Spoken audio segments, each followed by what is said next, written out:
ನಮಸ್ಕಾರ, welcome back to Vamsha Kushal YouTube vlogs. Guys, ಇವತ್ತು ನಾನು ಡೈಲಿ ವ್ಲಾಗ್ ಮಾಡೋಣ ಅಂದ್ಕೊಂಡಿದ್ದೀನಿ. ಸೊ ಇವತ್ತಿನ ದಿನ ಹೇಗಿರುತ್ತೆ ಬನ್ನಿ ನೋಡ್ಕೊಬರೋಣ. ಮನೆ ಕೆಲಸ ಎಲ್ಲ ಬೇರೆ ಕೆಲಸ ಮಾಡೋಕ್ಕಿಂತ ಮುಂಚೆ ಫಸ್ಟ್ ಮಿಷಿನಿಗೆ ಬಟ್ಟೆ ಹಾಕಿ ಆ್ಯಂಡ್ ಬೇರೆ ಕೆಲಸ ಶುರು ಮಾಡಿಕೊಂಡೆ. ಅಷ್ಟೊತ್ತಿಗೆ ಕುಶಲ್ ಕೂಡ ಹೋಗಿ ಹಾಲು ತೊಗೊಂಬಂದರು ಆ್ಯಂಡ್ ಇಬ್ಬರು ಟೀ ಮಾಡಿಕೊಂಡು ಸ್ವಲ್ಪ ಟೀ ಕುಡ್ಕೊಂಡು ಆರಾಮಾಗಿ ಟೈಮ್ ಸ್ಪೆಂಡ್ ಮಾಡಿದ್ವಿ. ಸಂಡೇ ಆಗಿದ್ದರಿಂದ ಹಾಗೆ ಬೆಡ್ ಸ್ಪ್ರೆಡ್ ಎಲ್ಲ ಗಲೀಜಾಗಿತ್ತು. ಸೊ ಹಾಗಾಗಿ ಚೇಂಜ್ ಮಾಡೋಣ ಅಂತ ಚೇಂಜ್ ಮಾಡ್ತಾಯಿದ್ದೆ. ಸೊ ಬೆಡ್ ಸ್ಪ್ರೆಡ್ ಎಲ್ಲ ಕ್ಲೀನ್ ಮಾಡಿಕೊಂಡು ತಿಂಡಿ ಮಾಡಿಕೊಂಡು ಇಬ್ಬರು ಆರಾಮಾಗಿ ಕೂತು ತಿಂಡಿ ತಿಂದ್ವಿ. ಅದಾದ ನಂತರ ಮಸ್ಕ್ ಮೆಲನ್ ಇತ್ತು, ನೆನ್ನೆ ತಂದಿದ್ದು. ಸೊ ರಾಮನವಮಿ ಆಗಿದ್ದರಿಂದ ಮಸ್ಕ್ ಮೆಲನ್ ಜ್ಯೂಸ್ ಮಾಡೋಣ ಅಂತ ಅಂದ್ಕೊಂಡೆ. ಹಾಗೆ ನಾವು ಗುಜರಾತಲ್ಲಿರೋದ್ರಿಂದ ಸ್ವಲ್ಪ ಹೀಟ್ ಕೂಡ ತುಂಬ ಜಾಸ್ತಿ ಇದೆ, ಇಲ್ಲಿ 40 ಡಿಗ್ರಿ ಅಷ್ಟಿದೆ. ಸೊ ಹಾಗಾಗಿ ಎಲ್ಲಿ ಮಸ್ಕ್ ಮೆಲನ್ ಎಲ್ಲ ಕಟ್ ಮಾಡಿ ಕೂಲರ್ಗಿಟ್ಟು, ಹಾಗೆ ಮಷಿನ್ ಕೂಡ ರನ್ ಆಗಿ ಬಟ್ಟೆ ವಾಶ್ ಆಗಿತ್ತು. ಬಟ್ಟೆ ಒಣಗಾಕಿ ನಂತರ ಮನೆ ಕೆಲಸನೆಲ್ಲ ಒರೆಸ್ಕೊಂಡು ಒಣಗಿದ ಬಟ್ಟೆ ಎಲ್ಲ ಮಡಚಿಟ್ಟು ಹಾಗೆ ಅದ್ರ ಜಾಗಕ್ಕೆ ಅದನ್ನೆಲ್ಲ ಸೆಗ್ರಿಗೇಟ್ ಮಾಡಿ ಎಲ್ಲ ಕೆಲಸ ಮುಗಿಸ್ದೆ. ಇವಾಗ ಮನೆ ಕ್ಲೀನಿಂಗ್ ಕೆಲಸ ಎಲ್ಲ ಆಗಿದೆ. ಪಟ ಸ್ನಾನ ಮಾಡಿ ಪೂಜೆ ಮಾಡಿದರೆ ರಾಮನವಮಿಗೆ ಏನೇನು ಮಾಡ್ತೀನಿ ಎಲ್ಲ ನೋಡ್ಕೊಬೇಡ ಬನ್ನಿ. ಇದು ಇವಾಗ ಸ್ನಾನ ಆಯಿತು, ನೆಕ್ಸ್ಟ್ ಪೂಜೆ ಮಾಡಬೇಕು.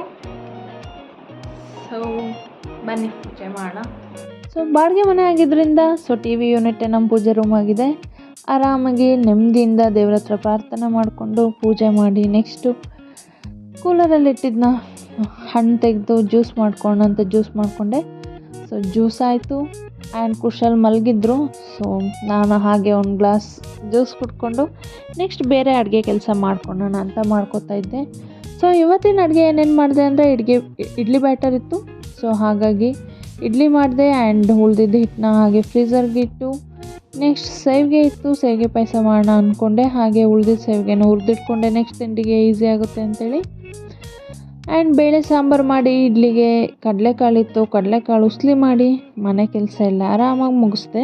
ಪಟ ಅಂತ ಅಡುಗೆ ಆಗಿ ಇಬ್ಬರು ರೆಡಿ ಆಗಿದ್ದೀವಿ ಇವಾಗ ಟೆಂಪಲ್ ಹೋಗೋಕ್ಕೆ. ಸೊ ಟೆಂಪಲ್ ಹೋಗಿ ಅಲ್ಲಿ ವ್ಲಾಗ್ ಕಂಟಿನ್ಯೂ ಮಾಡ್ತೀನಿ ಬನ್ನಿ. ಸೊ ರಾಮನವಮಿ ಆಗಿದ್ದರಿಂದ ರಾಮನ್ ಟೆಂಪಲ್ಗೆ ಹೋಗೋಣ ಅಂದ್ಕೊಂಡ್ವಿ. ಸೊ ರಾಮನ್ ಟೆಂಪಲ್ ಬರೀ ಮನೆಯಿಂದ 1 ಕಿಲೋಮೀಟರ್ ಅಷ್ಟೇ ಇತ್ತು. ಸೊ ಟೆಂಪಲ್ ಎಂಟರ್ ಆದ್ವಿ. ತುಂಬ ಫುಲ್ ದೀಪ ಎಲ್ಲ ಹಚ್ಚಿ ತುಂಬ ಡೆಕೋರೇಟಿವ್ ಆಗಿಟ್ಟಿದ್ರು ಇವತ್ತು ಟೆಂಪಲ್ಲು. ಕರೆಕ್ಟಾಗಿ ಮಂಗಳಾರತಿ ಟೈಮಿಗೆ ಬಂದ್ವಿ. ಹಾಗೆ ಪೂಜೆ ಮುಗಿಸ್ಕೊಂಡು ಆ್ಯಂಡ್ ಅಲ್ಲಿ ಕೃಷ್ಣನ ಕೂಡ ತುಂಬ ಚೆನ್ನಾಗಿ ಫ್ರೂಟ್ಸ್ಗಳಿಂದ ಅಲಂಕಾರ ಮಾಡಿದರು. ಹಾಗೆ ಎಲ್ಲರೂ ತೂಗ್ತಾ ಪೂಜೆ ಮಾಡ್ತಾಯಿದ್ರು ಕೃಷ್ಣನ. ಹಾಗೆ ಅಲ್ಲಿಂದ ಪ್ರಸಾದ ತೊಗೊಂಡು ಬರ್ತಾ ಇಬ್ಬರು ಒಂದೊಂದು ಸೂಡ ಕುಟ್ಕೊಂಡು ಹಾಗೆ ಸ್ವಲ್ಪ ತರಕಾರಿ ಬೇಕಿತ್ತು ಮನೆಗೆ, ತರಕಾರಿ ತೊಗೊಂಡು ಮನೆಗೆ ಬಂದ್ವಿ.